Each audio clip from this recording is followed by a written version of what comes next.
Ladies and gentlemen, good day and welcome to the earnings conference call of Kaynes Technology India Limited, hosted by Emkay Global Financial Services Limited. As a reminder, all participant lines will be in the listen-only mode, and there will be an opportunity for you to ask questions after the presentation concludes. Should you need assistance during the conference call, please signal an operator by pressing star, then 0 on your touchtone phone. Please note that this conference is being recorded. I now hand the conference over to Mr. Chirag Jain from Emkay Global Financial Services Limited. Thank you, and over to you, sir. Thank you, Alaric. Good morning, everyone.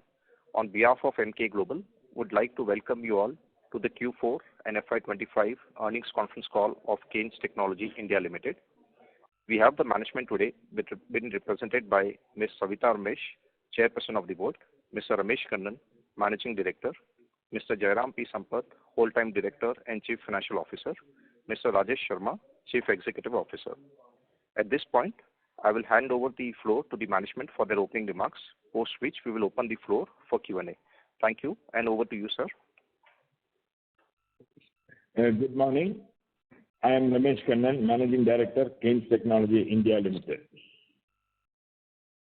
Good morning, everyone, once again. On behalf of Kaynes Technology team, I would like to welcome everyone to the earnings call for Quarter 4 FY25. I have along with me Mrs. Savita Ramesh, our Chairperson of Board, Mr. Jairam Sampath, our Whole-Time Director and CFO, Mr. Rajesh Sharma, our CEO, and Mr. Sumit Verma, our Investment Relations, and MUFG Capital, our Investor Relations Partners. I am pleased to inform you that we have been able to achieve a consolidated revenue of 27,218 million for FY25, which represents a strong growth of 51% year-on-year.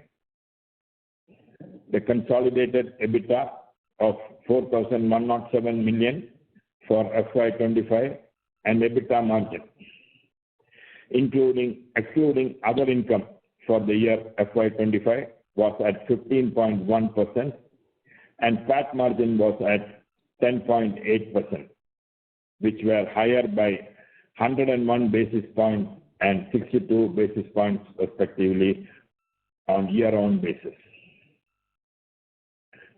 Coming to our performance for the quarter end, Q4 FY25, our total revenue was 9,845 million, which signifies a growth of 54% year-on-year basis. Our Q4 FY25 operational EBITDA was 1,679 million at 76% year-on-year, corresponding quarter of the last year. Similarly, the PAT was 1,162 million at 43% year-on-year basis. We are projecting a significant acceleration in revenue growth in the coming years, as mentioned in our previous quarter earnings call, positioning us to be a leader in the industry growth. The same can be reaffirmed from our consistent order book growth from 41,152 million in quarter 4 FY24 to 65,969 million in quarter 4 FY25. We expect to sustain this profitable growth and continue to work towards improving efficiencies. As we move forward, we expect on all-round growth in all business verticals, especially with newer clients in EV and aerospace verticals.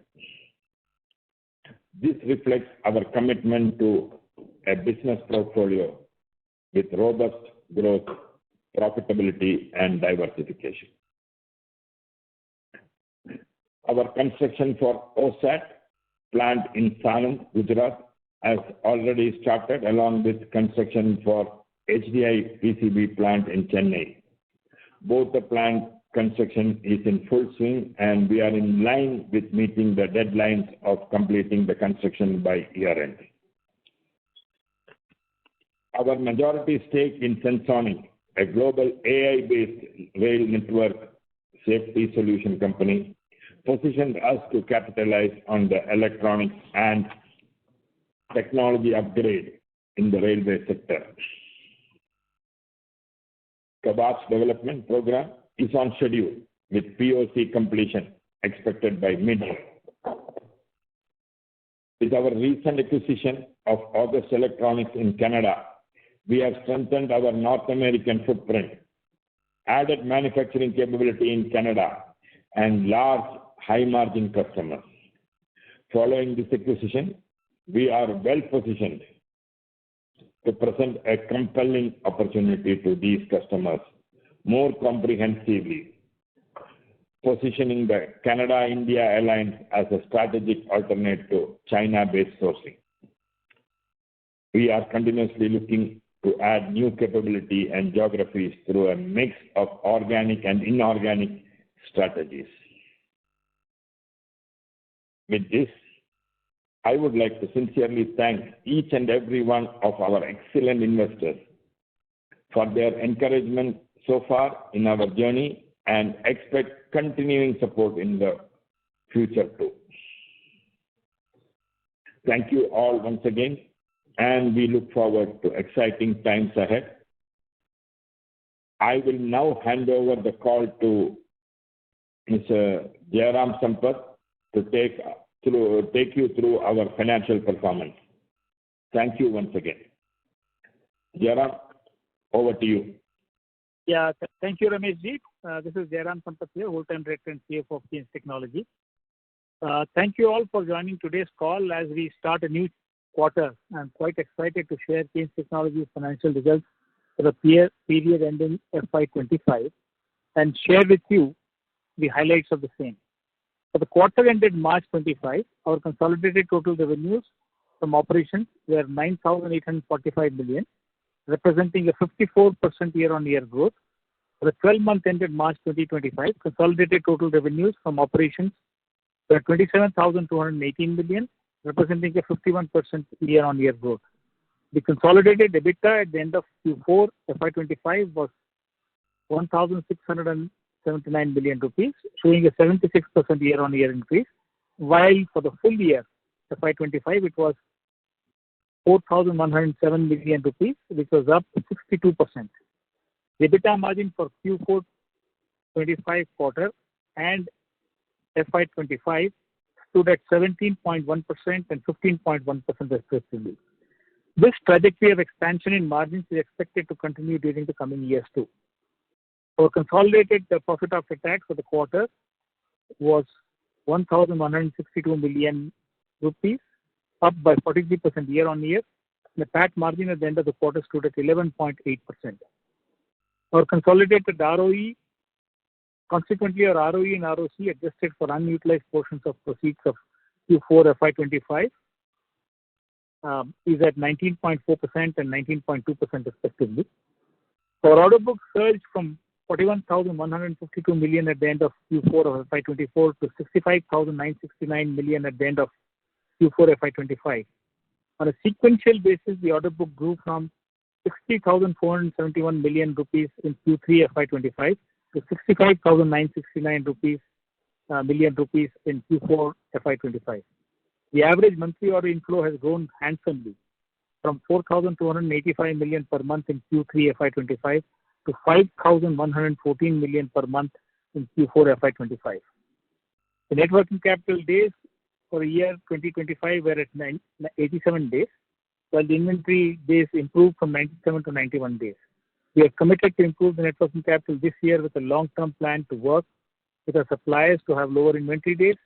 We are working with different long-term strategies like supplier managed inventories, recourse-free factoring, and better production planning and scheduling. And we hope to improve the working capital days significantly during FY26. The construction of our OSAT project in Sanand, Gujarat, and our HDI PCB project in Chennai is in full swing, and we are projecting for the construction to get completed by the end of 2025 calendar year, so that this year we will have some revenues coming in from both the new investments. We are also signing up clients for significant capacity utilization in both of these subsidiary entities. Also, our acquisition of companies like Sensonic and our new subsidiary Kaynes Space are a few steps by our company to lead the sector into newer technologies from electronic space. We will continue to identify opportunities which can keep Kaynes evolve. We can help Kaynes evolve as a global player in the electronic sector. Our key strategies include growth in new geography through inorganic acquisition, strengthening our ODM capability, and deepening our technology footprint in manufacturing. During the year FY25, we have taken significant steps to further our strategy implementation. We will once again place on record our deep appreciation for the support of our customers, shareholders, analysts, and governmental agencies for providing us with a good growth platform. We would like to thank NK for hosting this earnings call and would like to thank all the participants for committing their valuable time for attending this call. Now I hand over the mic to Compact so that we can ask questions. Thank you. Thank you, sir. Ladies and gentlemen, we will now begin with the question and answer session. Anyone who wishes to ask a question may press star and 1 on their touchtone telephone. If you wish to remove yourself from the question queue, you may press star and 2. Participants are requested to use handsets while asking a question.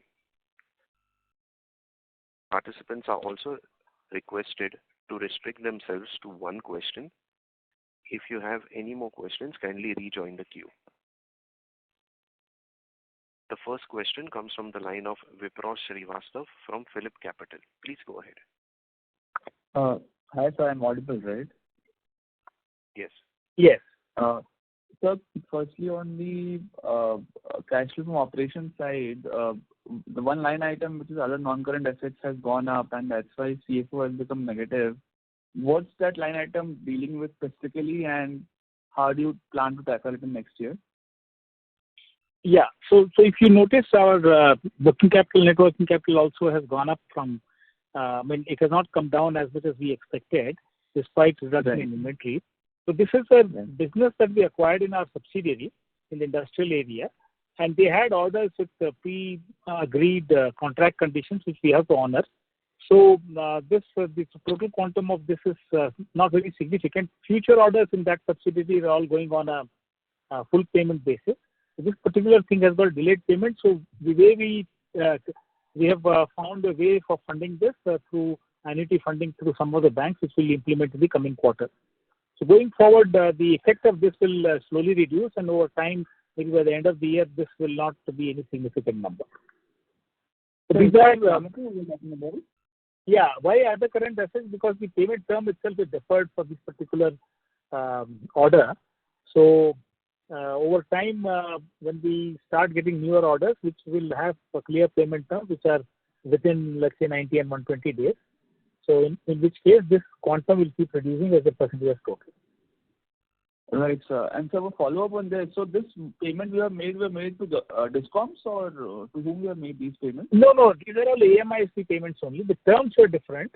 Once we took over this company, we have now shifted we don't any more work as AMISP, but as a device manufacturer. So this transition has taken a little bit of time, and we have to honor all the orders that are already there. So I think from that perspective, I stop. Right, sir. So secondly, sir, since March I'm sorry to interrupt, Vipraw. That was your question. If you have any more, please rejoin the queue. Sure, thank you. The next question comes from the line of Praveen Sahai from PL Capital. Please go ahead. Yeah, thank you for the opportunity, and many congratulations on good set of numbers. My question is related to the order book. So order book has increased to around 66 billion. If you can give some indication from which segment the order flow intake were on the higher side. And secondly, that's the sustainability of the high margin which you reported this year or this quarter. How that will be with the new order flow? No, absolutely.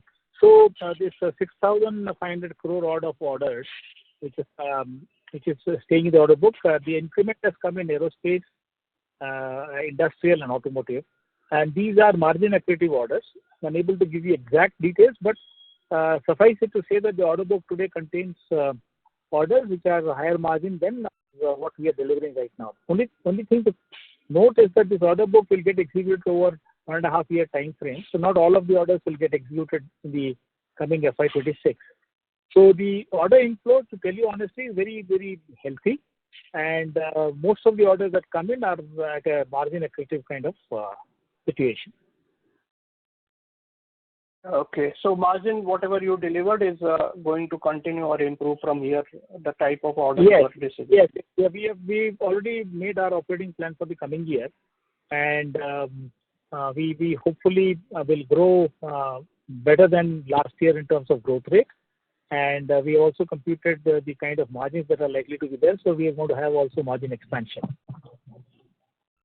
Okay. Thank you, sir. I have more questions. I'll come in the queue. Sure. Thank you. Thank you. The next question comes from the line of Deepak Krishnan from Kotak Institutional Equities. Please go ahead. Hi, sir. Hope I'm audible. Just wanted to check two things. On the PCB front, we are going for the expansion on our own. Will we also participate in the component PLI for this? And the second thing, if you could sort of highlight the financials of August Electronics, what you acquired, as well as your venture into space, what is the thought process being getting into payloads and all of those aspects? Yeah, sure. So as far as the high density PCB is concerned, we have applied into the Tex 2.0 as it were, and we are likely to get the PLI there. But we depend more on the capital subsidy. And as far as PC board business is concerned, our profitability does not depend on the PLI, but on the kind of quality of customers that we have. And we already have at least 5 customers who are in serious talks, and one of them has given RFQ which we are responding to. And a significant portion of our capacity, once it is formed, will be already booked by the time the plants come on stream. So as far as August Electronics is concerned, without giving you an actual breakdown, the margins are better than, in terms of EBITDA, are better than our consolidated margin. And they have a business which is quite large, say about 57 billion or so is the Canadian dollar is the kind of business, and they likely to grow also very well. They are one of the premier vendors in Canada, and Canada itself has got a huge potential to grow this particular business. So we expect that the growth will be margin accretive and also significant, and it will strengthen our presence in the North American geography. As you know, a lot of, let's say, encouragement is given by local governments there in North America to do production in North America. And also this is adding to our ability to get orders hitherto going to China because of these kind of connections. And these set of customers that we will be serving are completely new, and there are no common customers at this point in time. Just on the space venture? Just on the space venture, just on the Kaynes space subsidy? Yeah, space subsidy, we've been a strategic partner for ISRO for more than a decade, and we have participated in most of their prestigious missions and all that. So there are two parts to this. One is our ambition to really be part of the technology revolution that ISRO is bringing in. As you know, even in recent defense technologies and other things, ISRO is at the forefront. So we wanted to strengthen the partnership. Second thing is space by itself offers huge opportunities in terms of satellites, which can be, micro, mini, or regular satellites, and even launch vehicles and so on, and components thereof. We've also set up significant capacity and a subsidiary called Kaynes Mechatronics. So our objective is to make sure that the space tech, we become a premier vendor for supply of all the parts, and also we probably can also attempt to launch satellites into the space. But we restrict ourselves to high-tech manufacturing, which is our area of interest. And we think that this will also grow at a high rate, and these are, of course, a reasonably good margin compared to the current consolidated EBITDA. Yeah, sure, sir. Those are my questions. Thank you. Thank you. The next question comes from the line of Siddharth Bera from Nomura. Please go ahead. Yeah. Hi, sir. Thanks for the opportunity and congrats on a good set of numbers. Sir, first question is given the very strong traction in the order book, would it be possible to highlight, given this traction, what is the sort of numbers you're targeting now for the next 2 years for the EMS business as of now? And what segment will be the key driver? Will it be again smart meters? And what will be the contribution, if you can share? Yeah. So, Sajji, thank you for your question. So in terms of growth numbers for our consolidated numbers this year, we can safely say that minimum 60% growth will be there in operating revenues. And we also expect about 50 basis point expansion in our EBITDA numbers too. Now, the basic reason for this is that the orders that are coming in are in areas such as industrial, which is of course smart meter, then aerospace, and then also areas like automotive. Especially, we now have orders from some of the top three tier 1 companies, and significant amount of export is also likely to happen. So over the next 2 years, we will see quality of our portfolio increasing, and the bulk of the order book that today has an EBITDA profile likely to beat our consolidated EBITDA, what we have done this year. So hopefully the trend will continue. As you know, over the last quarter to this quarter, there has been a significant improvement in the monthly run rate of orders being booked. So we think this trend will continue too. There are many orders which are there in the pipeline. So answering your question, I think we can expect strong growth in business over the next several years. Got it, sir. And second, sir, on the CapEx side, we are doing close to 950 crore last year. So what is the CapEx you're looking at for this year? And within this, what will be for the EMS business and what will be for the OSAT and PCB segments, if you can just break it down? Sure. So for EMS business, I think we will do whatever the maintenance CapEx that's required, and there are a few lines which have to be completed, etc.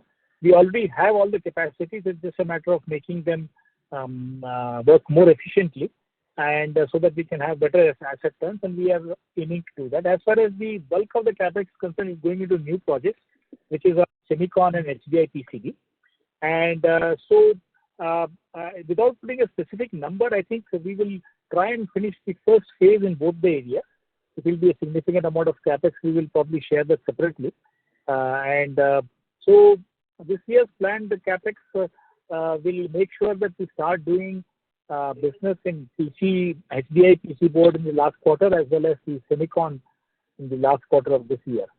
So that's how we are thinking. And then, of course, FY27 we'll complete all the CapEx for Semicon and PC board. So just to remind you, the total CapEx for Semicon is like 3,400 crores, and total CapEx for PC board is about 1,400 crores. So between this year and next year, and maybe some little spillover will be there, we will complete this CapEx, and then so that by FY28, we can have significant capacity utilization in the newer businesses. As far as EMS is concerned, I think it's almost now on a self-sufficient mode, and whatever we generate from the operations, that is sufficient. This year, we will, of course, squeeze out more sales out of the assets already established. And for the coming year, we will probably in the second half add some little this thing. And then, of course, there are subsidiaries which have been added and so on. So I think in terms of capacities, I think we are somewhat ahead of the demand, so that we will not have trouble in execution. Got it, sir. Thanks, sir. I'll come back in the queue. Thank you. The next question comes from the line of Nitin Arora from Axis Mutual Funds. Please go ahead. Hi, sir. Sir, just one question on the recent acquisition, what you did. Can you throw some light how scalable this business is? What are you thinking about the potential of revenue and profitability from this business?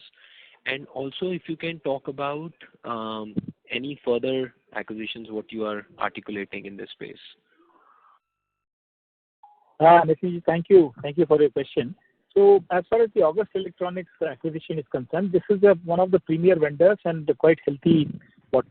EBITDA numbers are always in terms of it is better than our consolidated as of now.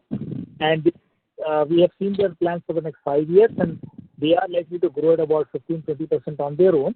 And with us taking over and putting our mic into it, we might get a spillover business from Chinese business transfer to India, because most of the customers who do business with August Electronics, they have significant purchases from China too. And already some of the customers have looked at our facility and so on, and they are quite convinced that we can be a good supplier for them. So broadly, upwards of 20-25% of growth, you can expect 20% growth at least. You can expect in the geography there itself, and another 5-10% of spillover effect to our business in India. And these are all customers qualitatively pretty good margin and large customers, global players. They belong to areas like petrochemical, energy, medical, instrumentation, and those areas where we don't have huge customer base. So they are going to be both in terms of quality of business, revenue accretive, as well as the margin accretive in their approach. So this is what we expect. What was the second question? So any further acquisitions you are looking at it? And given this acquisition, you think you'll be able to fund internally? And for the further acquisitions, how you're thinking about it? And one comment on the OSAT, if you can also talk about what are the developments there. Sure. So as far as first acquisitions are concerned, that it's our stated position that we have a three-pronged strategy. One is geography expansion with local basis of production, and then of course we take whatever collateral benefits into India wherever those customers have some manufacturing going in China too. So this will, like, China plus US will become India plus US kind of strategy, and we will certainly acquire. Financing, we don't have any tension right now. We also announced our approval from our shareholders for the QIP. So some of those proceeds can be also used. So we are looking at what we can, let's say, synergize and chew and digest. So that's the important part of our business. So whichever gets straight away added synergies to our business is what we are taking. So some of these acquisitions will be short gestation period, and they'll start yielding revenue and profits immediately. As far as the OSAT business is concerned, I think the building this construction is going on. We've got signed all the agreements with our collaborators, etc. And very shortly, the agreement with the government also gets signed.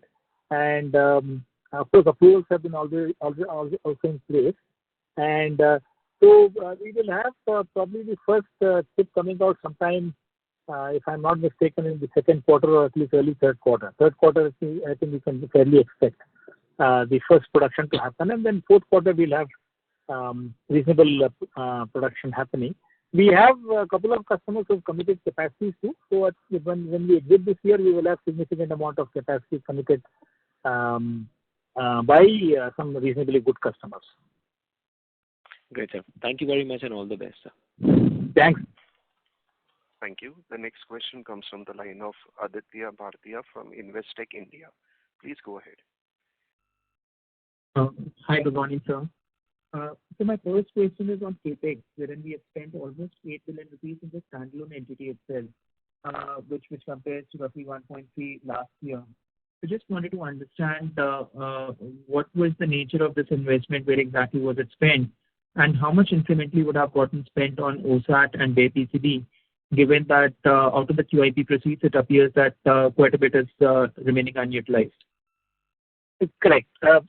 So fundamentally for OSAT and PCB, we basically bought the land and then some initial building work was done, land development, etc. So that's the extent of money that went into that. Of course, we have committed some more money in terms of ordering, etc. of these things. As far as the existing business is concerned, we have completed our Chamarajanagar facility, which is a fairly global facility, wherein we have got a couple of exclusive zones for some large customers. So they had made some specifications because they are looking at us for $1 billion plus kind of businesses over the next 5 to 10 years time frame. So we've completed that. So bulk of it has gone into basically developing customer exclusive EMS facilities. So they are fungible facilities, but they will be a higher grade because most of these customers deal with aerospace and some other high-tech sensor electronics and so on and so forth. And we also probably this year will further augment this by adding one more very large global client, which we have acquired, which we are in the process of acquiring as a result of our acquisition in Canada too. So yeah, so these are all going into EMS business, traditional EMS business with high value, high tech, high margin products. So does that mean that the initial capacity that we had planned at Chamarajanagar, for which we had raised around 1.5 billion at the time of the IPO, the current shape is much, much larger than what was initially envisaged? And does that also mean that incrementally our asset turns are going to be lower, given that if we look historically, we used to have a fairly small gross fixed asset base, and asset turns used to be extremely high? Yeah. So as far as the original IPO money was concerned, that part of it went into clearing debt and so on and so forth. Not all of it added to the gross block actually. So answering your question, yeah, earlier we were very efficiently using because we lacked the capacity, let's say capital, to actually deal with large clients. So the way in which the large client business works is that you discuss with them and then make the facility work, and then they come and audit the facility, and then they satisfy themselves that they can build all their global purchases, they can build it here. And that's what we have done, and all of those are all targeted investments. And since now that we do have a slightly easier access to funds right now, so that's why we are able to cater to larger clients with more high tech, more long-standing businesses, and better margins too. So in the interim, maybe a couple of years, the asset turns will appear to be lower, but then that's cost of business, right? As you see, the order book is increasing. So the order book increase is primarily due to the fact that we are now getting recognized by a lot of large guys who give us long-term business. In fact, the order book that we have published is only 5 years order book, and we do have significant amount of orders beyond 5 years, but we don't normally publish beyond 5 years. So beyond 5 years also we have confirmed orders from customers. So obviously when customers start taking a long-term view of you as a supplier, then we also need to reciprocate by building capacities and then those specific things that they require.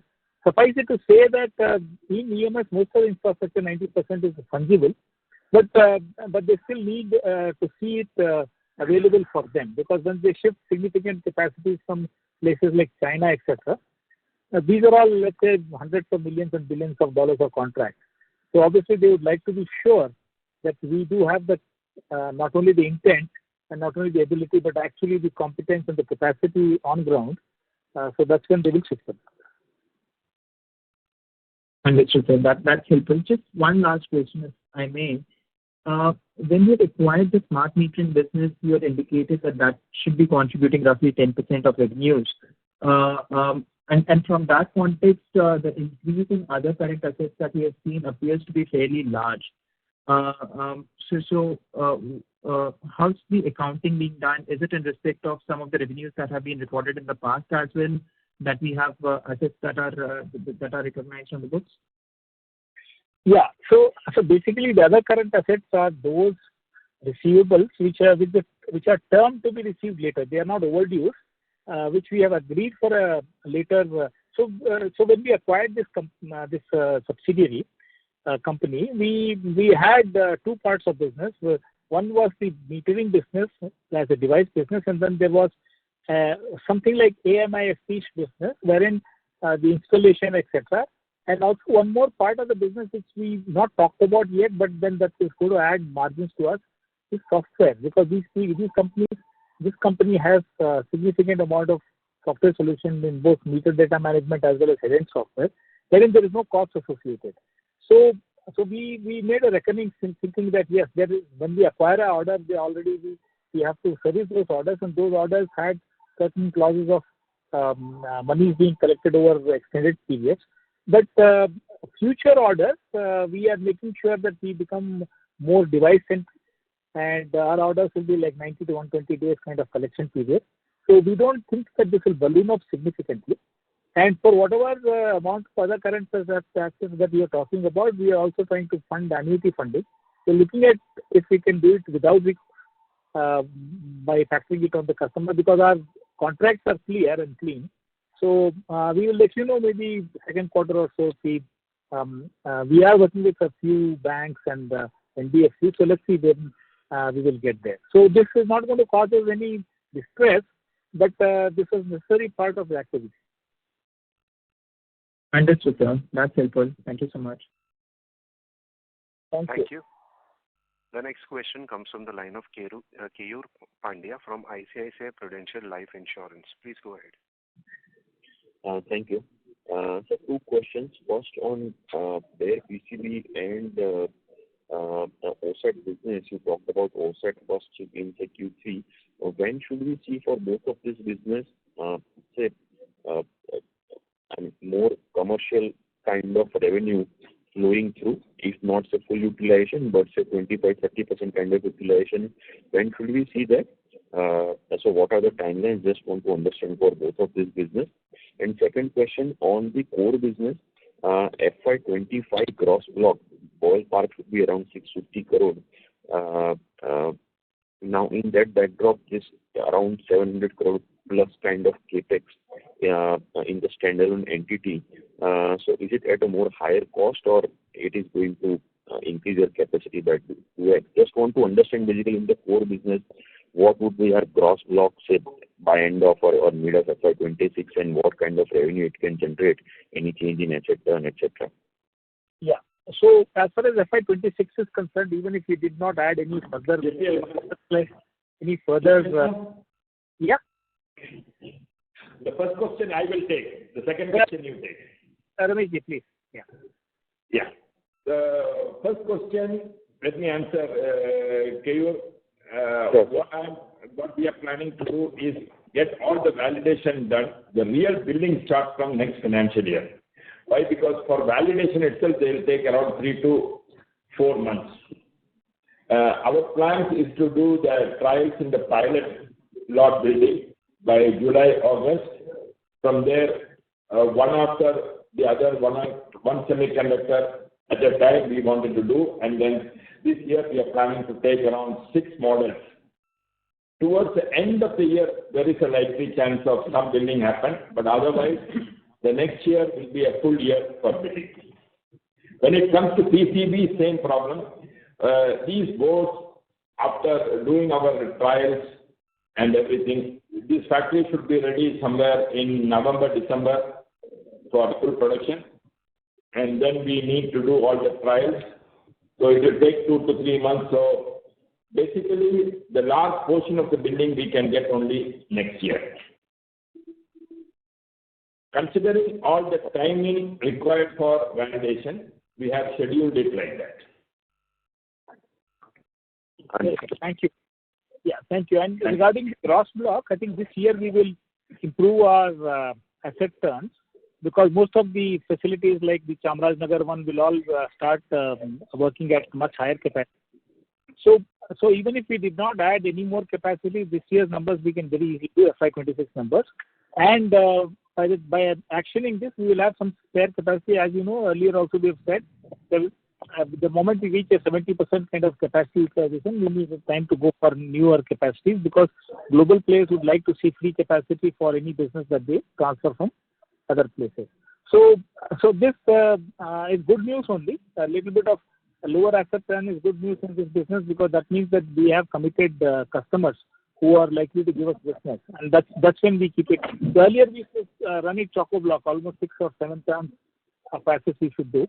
So maybe 3-4 years time frame we will get to that number, a little higher number, let's say 5 or 6 times the asset turn. Till that time we will do some minor capacity additions every year. So in this business, about 7% of turnover of EMS typically can give us the kind of number to grow at about 50%. Maybe so FY27 onwards, 7% of turnover.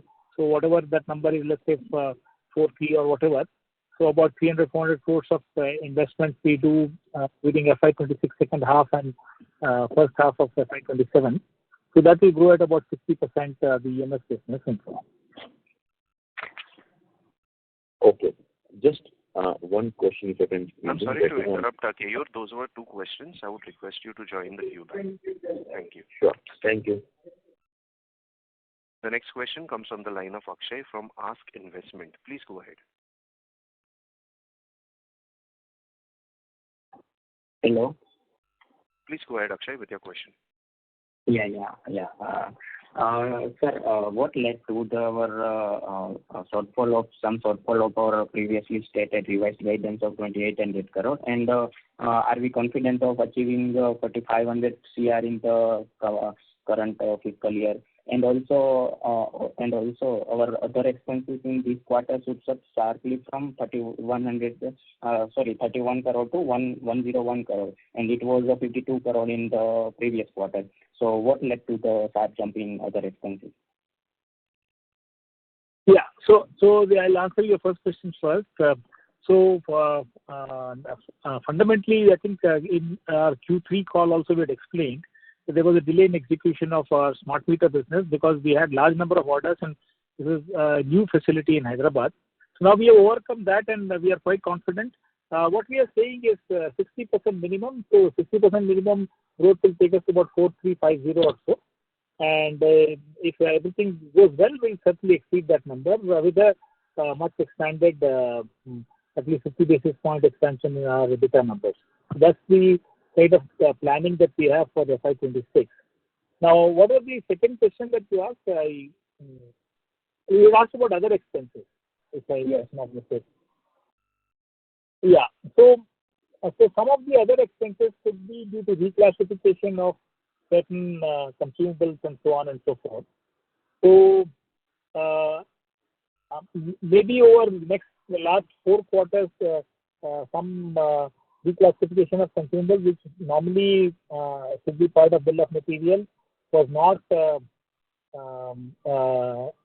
like it was shown separately and so on and so forth. More detailed one I can probably ask somebody from finance to share with you. It was more to do with reclassification than to increase in cost. Yeah, of course, employee costs are tad higher because like we said, we are currently buffering up the capacity, preparing for some 2 or 3 global engagements in the FY26.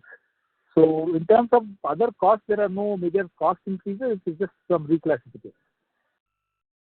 Sure, sir. And sir, recently government ordered some fast-track deployment of new satellites after the India-Pakistan conflict. So does it provide some opportunity for us, because the timeline was 3 to 4 years, but now they have reduced to just 1 year? Yes, sir. So we have, of course, formed a SpaceTech venture, and we'll keenly look at in what way we can contribute towards nation security and abilities in that space. And we have got some very good scientists who worked earlier in government, ISRO, etc., to spearhead this thing. So keep yourself tuned to our announcements. I think we are working very hard to make sure that we participate in the next generation of technology development for the country. Sure, sir. Thank you so much, and all the best for the upcoming fiscal. Yeah. Thank you. Thank you. A reminder to all participants, please restrict yourselves to one question. If you have any more questions, kindly rejoin the queue. The next question comes from the line of Deepak from Sundaram Mutual Funds. Please go ahead. Yeah, am I audible? Yes. Yeah. Yes, sir. So, Jairam sir, my question is regarding your margins. So, what would be our core EMS margin, let's say, for Q4 FY25 and for the whole year FY25? Because if my understanding is correct, there would be some employee expense and other expenses which will be related to OSAT and bare PCB business, as we are expanding that too. So, we just wanted to understand what is our core EBITDA margin for FY25 and Q4 for base PCBA business. So our core margins are reflected in our console only. See, the expenses which are incurred in development of the project, etc., pre-op expenses, they get capitalized actually. Okay. So a major amount of course, they have corporate level expenses. Supposing we do have some people joining in the corporate level, so that increase is there. And like I said, I think in answer to some of the questions earlier, we do build capacities ahead of time. So constantly we'll have a quarter worth of additional capacity before the work starts, because global players don't want to risk giving orders to a company which does not have ready capacities, because for them 100 million, 200, 300 million kind of dollar kind of businesses, they don't want to take any risk with a new supplier. So to that extent, this year FY26 May, we are saying that core business will yield another 50 basis points, about 15.6% EBITDA. So maybe the seat number is somewhere there, maybe another 40-50 basis points over time. But I'm afraid that we'll keep building capacities and incurring slightly higher expenditure for the future growth of business. So you can take around 14.5 to 16 as the kind of number in the core business. And of course, the subsidiaries, etc., which we acquire, yeah, they may add. We are making sure that we take a augmentative kind of addition and not any business which is lower than our existing EBITDA. So they may also pull the vector upwards in 3-4 years time frame, and the quantum of business is significant. Okay, so 15 to 16% is Sorry what to our interrupt, core. Deepak. That was your question. I would request you to rejoin the queue. Thank you. The next question comes from the line of Sumant Kumar from Motilal Oswal Financial Services Limited. Please go ahead. Yeah, hi, sir. So, assuming current scenario, global scenario, can you talk on export opportunities? How is the inquiries currently? Yeah. So if you, I think we have talked about this in earlier calls too. So fundamentally, the aerospace business and some of the automotive, etc. Now we've got global clients. So they don't not only take requirements for Indian requirements, but also requirements for production outside of that. So we think that, so let's say we have now 3 businesses fired up. One is EMS, the other one is OSAT and PCB. So OSAT and PCB, significant amount of business will be in export. Maybe from FY27, you'll start seeing its impact. FY26 may primarily these 3 sectors like automotive, aerospace, and some portion of industrial would see some increase in exports. So maybe out of the total of let's say 4350, maybe you can expect at least 15%, roughly, if I hazard a guess at this point in time, of exports. And the other thing is we must remember that we are also doing a geography strategy. So they are not considered an export, but as business done within that country. So for instance, the Canadian entity will be shipping in Canada itself. So we can take that as an export, in which case over time, 4-5 years time frame, 20-25% minimum of our business will come from outside, let's say, clients, So some will be exported, some will be done there itself in the geography where we are. So we have this 3-pronged strategy of acquisition and so on. So Sumanji, basically, export orientation will increase. Some of it will look like export, others will look like a subsidiary business. Yeah. So current scenario, the tariff war, we are getting some inquiries and more engagement with the client, I'm asking. Yes, sir. No. So actually what we are getting is a lot of big OEMs are seriously considering alternative to China. In the sense, they may not replace the entire thing. Obviously, that's a little difficult. But all the new products, etc., they will bring to places like India, because I think US is very much cautious in providing new technology to Chinese vendors. So they know that that gets compromised. So I think we can look forward. The tariff war will also kind of cool off at some point in time. And India has played that middle path very well. So, and also we are also having a geography strategy. We are going to have places in North America producing. So from that perspective, I think tariff war will benefit our company. Thank you. Thank you, sir. Thank you. The next question comes from the line of Girish Achipalia from Morgan Stanley. Please go ahead. Sir, just wanted to understand the rationale of the Canadian acquisition more better. And, is it also having some ODM capability, or is it more just a geographical and business diversification? And, just in terms of working capital intensity of that business and profit margins, if at all, if you can just help us with that. Thanks. Sure. So, like an answer to the previous question, I had mentioned that it's margin accretive, but the EBITDA numbers are higher than what we have at console level at this point in time. The rationale for acquisition was that they have global customers which we don't have access to right now. they do somewhat larger electronics in the area of instrumentation, in the area of energy. Energy means petroleum sector. Then, of course, medical and then IT, etc. Telecom also is one of those areas. So these are all high value addition areas, which are generally the province of companies sitting right in the North American geography to serve their customers. For whatever reason, maybe it's a reason of proximity, it's a reason of strategy. So we will benefit, and we have looked at their business plans. So a 20% growth organically is feasible. And this Canadian entity has got expertise in refurbishment and other areas, and they also are ready to expand into, let's say, other geographies like other countries like US, etc. As you know, Texas and other areas are having huge amount of business in oil, etc. Of course, they have some interest in Europe too. So with Kaynes' help, we will probably do the collateral benefit of helping this company expand and maybe increase their business a little beyond this 20% that they are currently planning. Plus, their clients have significant purchases from China. In addition to what they purchase from August Electronics, they purchase things from China too.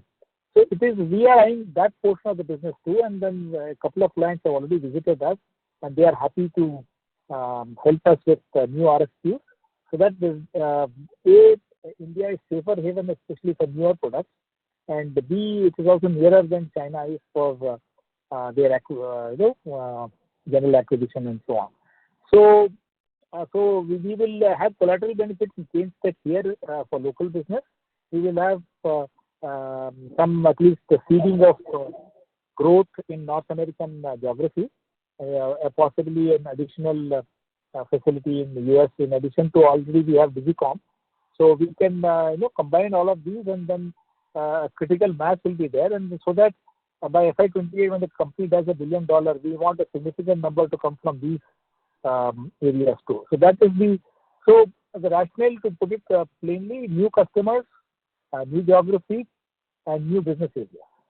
Just a clarification: the 60% growth is including the Canadian part, right? Or is it only the core business? So right now we are saying console, because we will have to see the entire year cannot be consolidated. They work on Jan to December. But yeah, broadly we will make sure that we attempt to do this in the existing business itself. Okay, thank you. Thanks, Girish. The next question comes from the line of Meet Jain from Motilal Oswal Financial Services Limited. Please go ahead. Hi, sir. Thank you for the opportunity. Sir, my question is regarding this quarter and last quarter as well. We have seen an increasing flow of our ODM business, and the mix has increased significantly to almost 18%, including the product engineering business, and that also resulted in a better margin. So can you throw some light on which kind of products are we manufacturing in that, on which segment? Also, we can see the IoT part of the business, IoT consumer, has seen a very strong jump. Can you throw some light on that? Sure. In terms of ODM, our ability is in the area of industrial, is in the area of railways with Kavach program and other things. And so those are and of course IT IoT is another area where we have significant amount of ODM activity. So that is definitely going to go up going into the future. As far as the IT IoT is concerned, it's because of server production taking off. So that's why we don't do commercial laptops, etc., but we do high performance computing servers. So that's something that we continue to do, and we have a few more clients in the pipeline. So that business will also increase. So in terms of our let's say trajectory of composition of our business, aerospace is on the up. Obviously, automotive will remain very strong with global clients and so on. And industrial will also be very strong, etc. Medical, we've been talking about an overseas client, so that is also shaping up well. And of course, the defense business, once I think government finalizes strategy, we will get a good fair share of business for the defense production in India. Right now, it represents a very small portion of our business. IT, of course, will keep growing. Aerospace will, I think, become much larger than what it is today in our portfolio. So just one follow-up on that. So how much delta in terms of margin can we see if the ODM, because ODMs are really high margin business, so if our mix is going up, so what kind of delta can we see on our margins down the line in the core EMS business? Yeah. So margin is a mix of lot of blend of customers and different areas, etc. So this year, we estimate safely that at least 50 basis point increase in margins will be there on a consolidated basis. And this is in existing businesses. If there are new businesses acquired, we make sure that it is at least minimum, it gives you this kind of a margin. So short term, at 50 basis points, yeah, maybe up to 100 basis points are feasible over time. So, because high margin businesses generally carry some kind of working capital with it, so and we target to reduce that. So, can you throw some light see how is it possible? Like, I'm sorry to interrupt, Meet. You're done with your two questions. I would request you to rejoin the queue. Thank you. Ladies and gentlemen, in the interest of time, we'll take the last question from Indrajit Agarwal from CLSA. Please go ahead. Hi, sir. Congratulations on a good set of numbers, and thank you for the opportunity.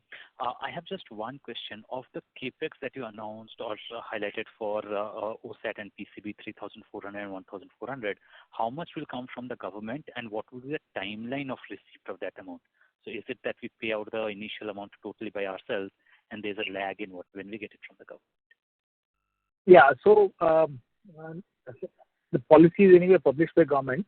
So in case of let's say OSAT, it's Indian Semiconductor Mission, which has published this policy. 50% of eligible capex, which is excluding land and some parts of buildings. So in 3,400 crores, about 2,700 crores, we will get 50% from central government and another 20-25% from state government. Okay, of 2,700. Remaining, we have to put it ourselves. It contains land, building. Plus, it contains also some high-tech investment, which in government's opinion does not require subsidy because it's a high-tech area and wherein there are already plants and so on. As far as the PC board is concerned, 1,400, and the central government money comes pari passu. That means when we pay the supplier, at the same time government does its contribution. State government comes with a lag of about 6 months when the machines come here and then we install. And then what is known as startup of operations is the kind of thing. So first, let's say few tranches will be 6 months delayed. After that, it will become a routine cycle. So that's as far as the OSAT is concerned. As far as PC board is concerned, we get significant amount, about 40% plus 25% roughly. So about 65% capital subsidy. These all come after the machines come here and we start up the operation. And but within the year, the state government, which is 40% roughly, they will dispense within the year. So there will be no major lag. There will be, you can say, an average 6 months lag. And central government will come again with the same 6 months lag. So we may use certain bridge loans for this, which are self-extinguishing. The moment the subsidies come, we can pay them off. So out of 1,400 crores, roughly 65% is something which is capital subsidy. Remaining, we have to foot the bill. Sure. Thanks a lot. That's all. Thank you. Thank you. Ladies and gentlemen, in the interest of time, that was the last question for today. I would now like to hand the conference over to the management for the closing remarks. Yes. Thank you everyone for joining this call.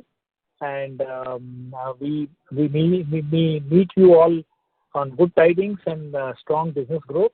And like we discussed in detail about what our plans are and so on and so forth. Look forward to meeting you next quarter with some more good news. So in the meanwhile, have a good time and see you later sometime. Thank you, sir. Ladies and gentlemen, on behalf of Emkay Global Financial Services, that concludes this conference. Thank you for joining us, and you may now disconnect your lines.